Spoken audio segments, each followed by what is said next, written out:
Questione profughi. Il prefetto di Venezia Domenico Cuttaia convoca in serata 3 sindaci. I primi cittadini di San Donà di Piave, Andrea Cerezer, la sindaca di Portogruaro, Maria Teresa Senatore, e il primo cittadino di Dolo, Alberto Polo. 2 di questi comuni, San Donà e Portogruaro, sono tra i comuni che non hanno fino ad oggi accolto migranti come previsto dalle quote, come lo stesso prefetto peraltro ha evidenziato nella missiva inviata a tutti i primi cittadini. Dolo invece sarebbe sotto quota, dei 15 previsti ne ha ospitati solo 8.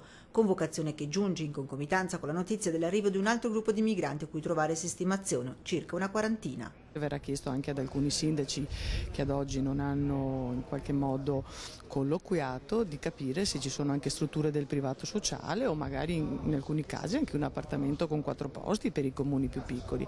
Non voglio vederci una guerra tra comuni. Sopralluogo intanto stamane della prefettura alla caserma Tombolan Fava di San Donà di Piave. La struttura demaniale non sarebbe però risultata idonea ad ospitare migranti neanche come il modello dei moduli abitativi come ad Eraclea. Manca una linea fognaria e l'acqua potabile, troppo oneroso al momento la sua sistemazione. Dall'Anci Veneto arriva invece un messaggio di pragmatismo: l'emergenza c'è e va comunque affrontata. Credo che tutti i sindaci, anche quelli più un po' restii, si rendano anche conto che forse piuttosto che di avere delle persone che vanno in giro a casaccio, forse è il caso di cominciare a gestirla una cosa che è più grande dei sindaci, che è più grande anche dei prefetti e che però non si sta fermando. Dal canto suo il comune capoluogo di regione Venezia, attraverso il suo primo cittadino Luigi Brugnaro, fa sapere che ha ritirato la disponibilità ad ospitare migranti inizialmente data dal commissario prefettizio. Venezia, che peraltro secondo un'indagine della Fondazione Moressa ha visto crescere in 5 anni la presenza straniera fino al 42,6%, la città con la maggior presenza di immigrati in Veneto.